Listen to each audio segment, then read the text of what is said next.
오늘은 제3과 영원한 복음을 공부하겠습니다. 먼저 기억절 요한계시록 14장 6절을 읽겠습니다. 또 보니 다른 천사가 공중에 날아가는데 땅에 거주하는 자들 곧 모든 민족과 종족과 방언과 백성에게 전할 영원한 복음을 가졌더라. 바다 건너 이웃나라를 보면 800만 잡신을 믿는다고 합니다. 거의 모든 사물에 신이 있다고 믿으면서 산다고 볼 수 있죠. 흥미롭기도 하고 어떻게 그럴 수 있을까 안타깝기도 합니다.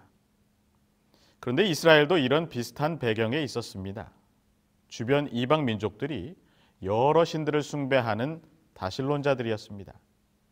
그래서 하나님을 유일신으로 섬기는 그분의 백성들의 정체성이 흔들리지 않도록 신명기 6장 4절에 나타나 있듯이 이스라엘아 들으라 우리 하나님 여호와는 오직 유일한 하나님이시라고 시대를 거쳐가며 끊임없이 외칩니다. 여기 이스라엘아 들으라에서 들으라를 히브리어로 쉐마라고 합니다. 쉐마 이스라엘이라고 외치는 것은 그냥 단순히 들으라는 것이 아니라 너희들의 유일하신 참 하나님을 기억하고 그분의 말씀을 들으라는 것입니다. 남은 자손, 영적인 이스라엘 백성들에게 있어서 이 쉐마는 새 천사의 기별입니다. 새 천사의 기별은 우리의 정체를 정의하고 우리의 할 일, 즉 사명이 무엇인지 기억하게 해줍니다. 그 새 천사의 기별을 시작하며 오늘은 영원한 복음에 관하여 함께 공부하겠습니다. 일요일은 은혜가 가득한 소망의 책입니다. 중학교 시절 어느 학교나 마찬가지겠지만 제가 다니던 학교에도 호랑이 선생님이 계셨습니다. 이미 저희가 입학했을 때부터 호랑이 선생님에 대한 소문으로 인해서 저쪽에서 그 모습만 보여도 다들 긴장하곤 했습니다. 그런데 제가 고등학교로 진학하고 그 호랑이 선생님도 함께 고등학교로 발령이 나게 된 것입니다. 게다가 하필 저희 1학년 과목을 맡아서 가르치게 되었어요. 당연히 1학년들 모두 긴장 상태였습니다. 그런데 막상 선생님께 배워보니 너무 재미있고 유쾌하고 좋은 선생님이셨습니다. 2년 동안 그 선생님께 배우면서 얼마나 재미있고 즐거웠는지 모릅니다. 부정적이고 무서운 것에만 집중하게 되면 그 이면에 있는 다른 좋은 것들은 인식하지 못하게 되기 쉽습니다. 요한계시록은 많은 사람에게 확신을 주는 만큼이나 많은 사람을 두렵게 하는데 이것은 참 안타까운 일입니다.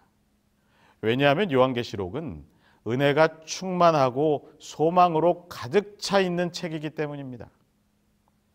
우리가 무서운 것에만 집중해서 불안에 떠는 것이 아니라 하나님의 자비와 은혜를 생각하며 소망 가운데 거하게 되기를 바라십니다.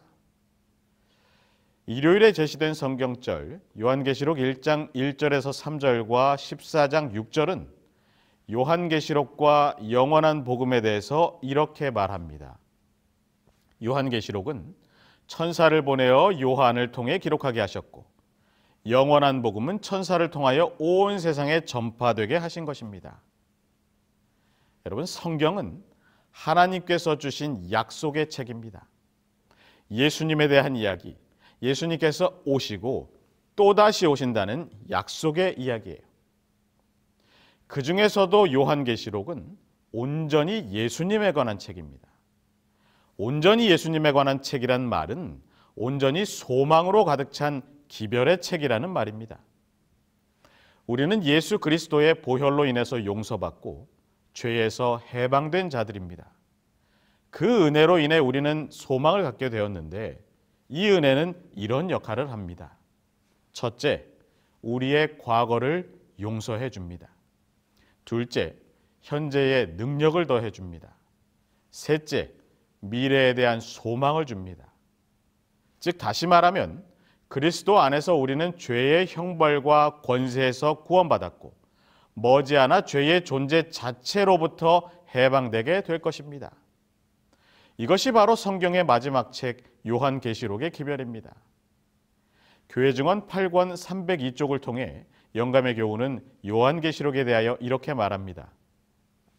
그리스도의 증언, 가장 엄숙한 특징을 가진 증언이 세상에 증거되어야 한다. 요한계시록 전체를 통하여 가장 귀중하고 고상한 약속들이 있고, 그리고 거기에는 가장 두렵고 엄숙한 의미를 가진 경고들이 있다. 진리의 지식을 가지고 있노라고 공언하는 자들이 그리스도께서 요한에게 주신 증언을 읽지 않을 것인가?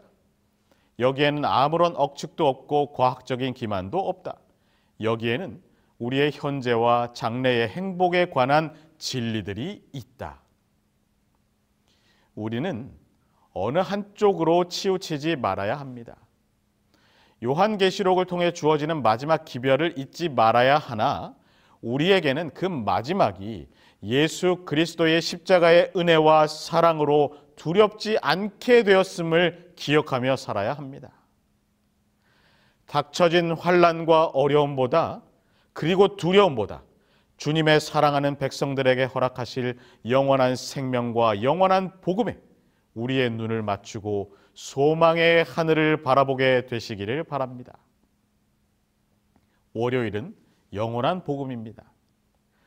월요일에 제시한 고린도전서 15장 1절에서 4절과 로마서 3장 24절에서 26절, 로마서 5장 6절에서 8절을 읽겠습니다.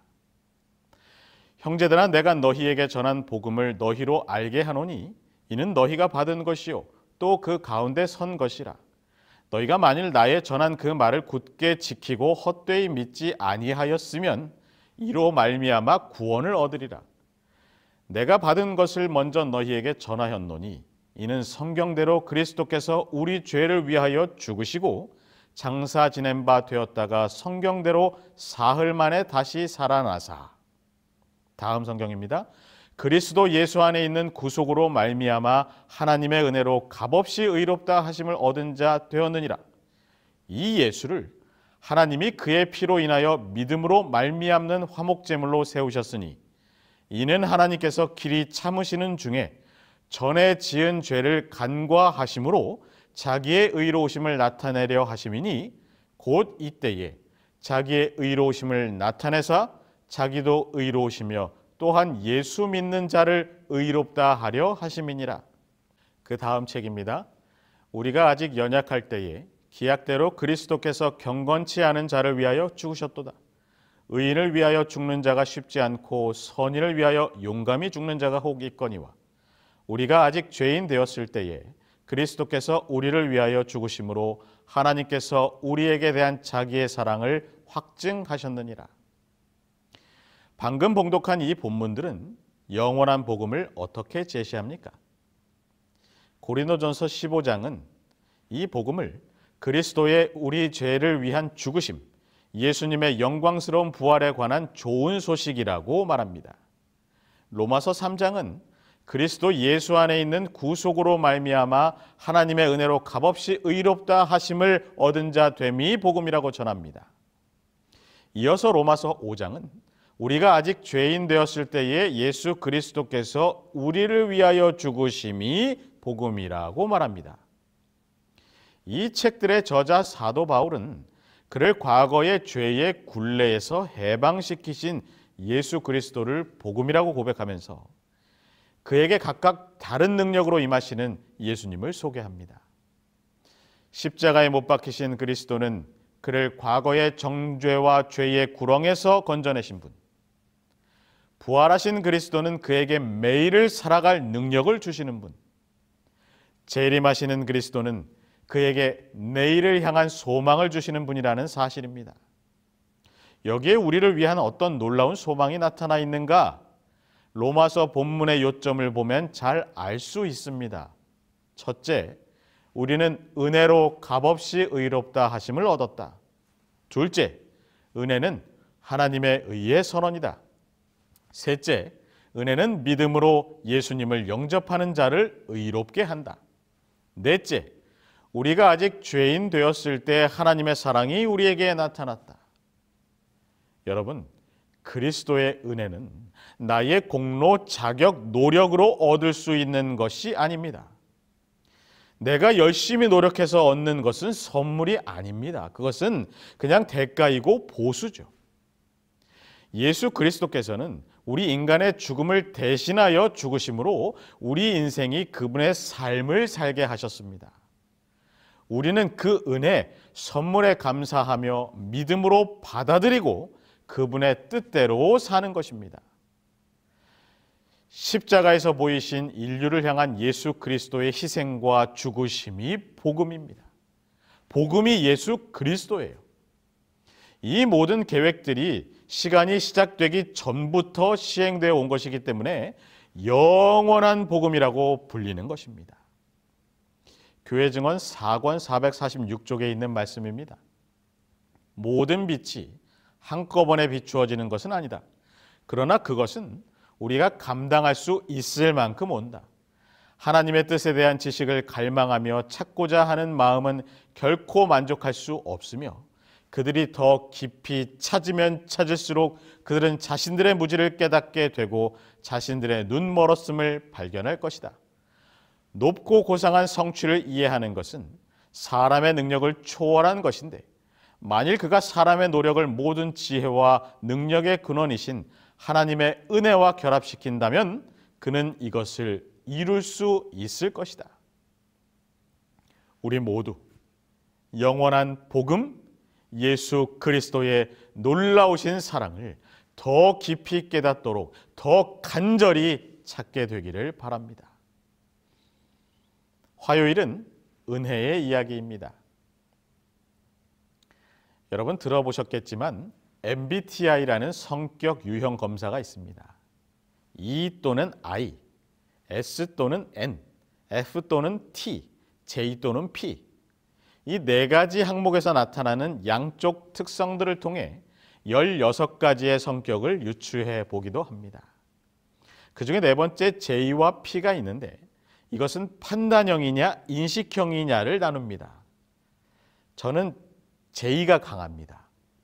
이 판단형은 정리정돈을 아주 좋아하고 목적의식이 분명하며 아주 계획적입니다. 저는 그런 성격을 갖고 있어요. 그런데 제가 당황할 때가 있는데 아주 계획적으로 세워놓는 그 계획이 틀어지거나 변수가 생기게 되면 아주 당황하고 어쩔 줄 모르게 됩니다. 다시 다른 계획을 세우는 일에 더 큰 에너지를 쏟게 돼요. 그래서 계획이 변경되는 걸 좋아하지 않습니다. 하나님의 인류를 향한 구원의 계획은 당황하여 어쩔 수 없이 갑자기 급하게 생겨난 계획이 아닙니다. 이미 구원의 계획은 오래전부터 세워져 있었어요. 요한계시록 13장 8절과 베드로전서 1장 18절에서 20절은 더 자세히 설명해 줍니다. 죽임을 당한 어린 양의 생명책에 창세 이후로 농명되지 못하고 이 땅에 사는 자들은 다 짐승에게 경배하리라. 두 번째 책이에요. 너희가 알거니와 너희 조상의 유전한 망령된 행실에서 구속된 것은 은이나 금같이 없어질 것으로 한 것이 아니오 오직 흠없고 점없는 어린 양 같은 그리스도의 보배로운 피로 한 것이니라. 그는 창세전부터 미리 알리신 바 된 자나 이 말세에 너희를 위하여 나타내신 바 되었으니. 그러니까 창세 전부터 계신 분께서 창세 이후로 존재하는 모든 이들의 구원을 이미 계획해 놓으셨다는 말입니다. 우리가 1, 2과를 통해 공부하면서 하나님께서 선택할 수 있는 능력을 가진 인간을 창조하셨다는 것을 배웠어요. 그 선택에는 그릇된 선택도 있을 수 있다는 것을 예상하실 수 있으셨어요. 보통 나이가 좀 더 많은 어른들이 이 아이들의 하는 행동들이나 선택을 보면 거의 어떤 방향으로 흘러가게 될지 눈에 훤히 보입니다. 그렇다고 해서 내 마음대로 내 아이들의 선택을 조정할 수는 없어요. 조언을 해주고 이끌어줄 수는 있지만 강요할 수는 없습니다. 왜냐하면 선택은 자신의 몫이기 때문이에요. 하나님의 사랑의 표현은 선택할 수 있는 자유를 주셨다는 것입니다. 그래서 그 선택을 주시면서 옳은 선택을 하면 정말 좋겠지만 혹시 그릇된 선택일지라도 분명한 해결책과 구원의 계획을 반역 전부터 이미 세워놓으셨다는 사실입니다. 영원한 복음은 이미 영원 전부터 인류를 사랑하신 하나님의 계획입니다. 그것은 우리의 죄에도 불구하고 다함이 없는 영원한 사랑의 이야기예요. 시대소망 22쪽은 이렇게 기록합니다. 구속의 경륜은 아담이 타락한 후에 세워진 사후 고안이 아니었다. 이 경륜은 영세 전부터 감추었다가 알게 하신 그 비밀의 계시였다. 이것은 영세 전부터 하나님의 보좌의 기초가 되어온 원칙을 공개한 것이었다. 여러분, 새 천사의 기별은 영원한 복음으로 시작하는 은혜의 이야기입니다. 우리를 향하여 다함없는 사랑을 베푸시는 하나님의 은혜를, 그리스도의 그 사랑을 기억하는 삶이 되기를 소망합니다. 수요일은 온 세계의입니다. 수요일에 다시 읽어보기를 권유하는 두 성경절을 읽겠습니다. 요한계시록 14장 6절과 마태복음 28장 19절 20절에 있는 말씀입니다. 또 보니 다른 천사가 공중에 날아가는데 땅에 거주하는 자들 곧 모든 민족과 종족과 방언과 백성에게 전할 영원한 복음을 가졌더라. 두 번째 책입니다. 그러므로 너희는 가서 모든 민족을 제자로 삼아 아버지와 아들과 성령의 이름으로 침례를 주고 내가 너희에게 분부한 모든 것을 가르쳐 지키게 하라. 볼지어다 내가 세상 끝날까지 너희와 항상 함께 있으리라 하시니라. 두 성경절에 공통적으로 나오는 이 모든이란 단어는 헬라어로 파스인데 온갖, 모든, 전체라는 뜻을 갖고 있습니다. 그리고 두 성경절이 이 헬라어의 같은 단어를 사용하고 있어요. 그러니까 빠짐없이 모든 민족을 제자로 삼으라는 예수님의 그 마음이 첫째 천사가 외치는 영원한 복음이 모든 나라와 족속과 방언과 백성에게 전파되어야 한다는 기별에 동일하게 나타나는 것입니다. 우리가 전해야 할 곳이 어느 한정적인 곳이 아닌 그냥 온 세상, 온 세계라는 것입니다. 목회상담가이며 작가인 폴 트립은 지금 누리는 하나님 나라, 사소하고 허무한 일상을 넘어 더 크고 의미 있는 삶 추구하기라는 자신의 책에서 인간의 심리적 욕구에 대해 이렇게 설명합니다. 인간은 자신의 삶보다 더 큰 무언가의 일부가 되도록 창조되었다. 죄는 우리의 생애를 우리 삶의 크기로 축소시킨다. 그리스도의 은혜는 자기 중심적인 우리 자신의 작은 왕국의 병적인 폐쇄적 경계에서 우리를 구하고 하나님 왕국의 영원한 목적과 만족스러운 기쁨을 위해 살도록 우리를 자유롭게 하기 위해 주어졌다. 사단은 우리가 죄로 인해 아무것도 할 수 없어서 보잘것없는 작은 존재로 그렇게 계속 살아가기를 바랍니다. 하지만 하나님께서는 우리가 죄로 인해 아무것도 할 수 없어서 보잘것없는 작은 존재지만 하나님의 섭리를 통해 하나님께 온전히 의지하며 하나님의 큰 사명을 이뤄나가기를 바라시는 분이에요. 그리고 우리는 후자와 같은 사람들입니다. 하나님을 온전히 의지하여 하나님의 맡겨주신 사명을 다하고 온 세상에 영원한 복음을 전해야 할 하나님의 남은 자손들입니다. 군에서 이등병 시절에 각 부대별로 프로젝트를 구상해서 상급 부대에 올리고 서로 평가하여 순위를 정하는 그런 행사가 있었어요. 여러분 아시다시피 이등병은 군에 들어간 지 얼마 되지 않은 사람입니다. 아무것도 모르고 모든 것이 부족해 보이는 그런 시절이에요. 그런데 모든 병사가 의견을 제시해야 했기에 이등병도 예외일 수가 없었습니다. 과연 이 의견이 도움이 될까 하는 생각으로 조심스럽게 제출을 합니다. 그런데 뜻하지 않게 좋은 반응을 얻고 뜻하지 않게 상급 부대까지 올려지게 되고 생각지도 않게 부대가 더 좋은 프로젝트를 할 수 있는 기회가 생기게 되었습니다. 내가 의도하고 추구한 것은 그 정도까지는 아니었는데 더 좋은 결과를 얻게 되었어요. 여러분, 내가 하는 일들, 하나님을 의지하여 행하는 그 모든 일들이 내가 생각지도 못할 일들로 하나님께서 분명히 이루어 주실 것입니다. 우리는 그저 그 사명에 순종하기를, 그 구원의 계획에 동참하기를 결심하면 되는 것입니다. 우리의 사명을 다시 한번 고취시키기 위해 시대의 소망 634쪽에 이렇게 말씀하십니다. 그리스도께서는 그날이 언제 이르게 될는지 우리에게 알리신다. 그분은 온 세계가 다 회개할 것이라고 하지 않으시고 이 천국 복음이 모든 민족에게 증거되기 위하여 온 세상에 전파되리니 그제야 끝이 오리라고 말씀하셨다. 온 세상에 복음을 전함으로 우리 주의 강림을 촉진시킬 능력이 우리에게 있다. 우리는 하나님의 오시는 날을 바라볼 뿐만 아니라 그 날을 재촉해야 한다. 온 세상에 복음을 전함으로 예수님의 다시 오심을 촉진시킬 능력이 저와 여러분에게 있습니다. 온 세계를 향해 영원한 복음을 전하기를, 주의 사명을 다하기를 기도하는 우리 모두가 되기를 바랍니다. 목요일은 선교운동입니다. 1874년 대총회는 재림교회의 첫 번째 선교사를 유럽으로 파송합니다. 엘렌 화이트는 존 앤드루스에 대해 우리 중에서 가장 유능한 사람이라고 말했습니다. 앤드루스는 최소 7개의 언어를 구사했고 신약성경을 암송했으며 대부분의 구약성경을 외울 수 있었습니다.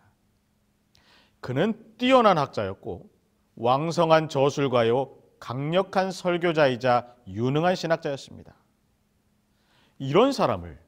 이렇게 유능한 사람을 왜 신자도 거의 없는 곳에 보내는 것일까? 많은 이들 중에서 가장 유능한 사람을 열악한 선교지에 보내야만 하는 이유는 무엇이었을까요? 그리고 그는 왜 기꺼이 가겠다고 했을까요? 심지어 아내와 사별한 지 얼마 되지 않은 그가 왜 기꺼이 가족과 친구들을 미국에 남겨두고 두 자녀와 함께 미지의 땅을 향해 그리스도를 위해 모든 위험을 무릅쓰는 것입니까? 이유는 단 하나입니다. 이 선교사는 예수께서 오실 것이며 말세의 진리의 기별이 온 세상에 전파되어야 한다고 믿었기 때문이에요. 1874년에 존 앤드루스 가정을 스위스에 파송한 후에 유럽과 다른 서방 국가들을 향한 활발한 선교사 파송 운동이 시작되었습니다. 이후 10년간 몇 명의 사역자들이 앤드루스를 조력하기 위해 외방 선교사로 나갔습니다. 매티슨 가정은 스칸디나비아로 갔고 윌리엄 윙즈와 로프보로우 가정은 영국으로 갔으며 하스켈 가정과 콜리스는 사람들을 오스트레일리아로 데려갑니다. 이어서 대총회는 남아프리카에서 안식일을 준수하는 적은 무리들로부터 편지를 받고 선교단을 그곳으로 파송합니다.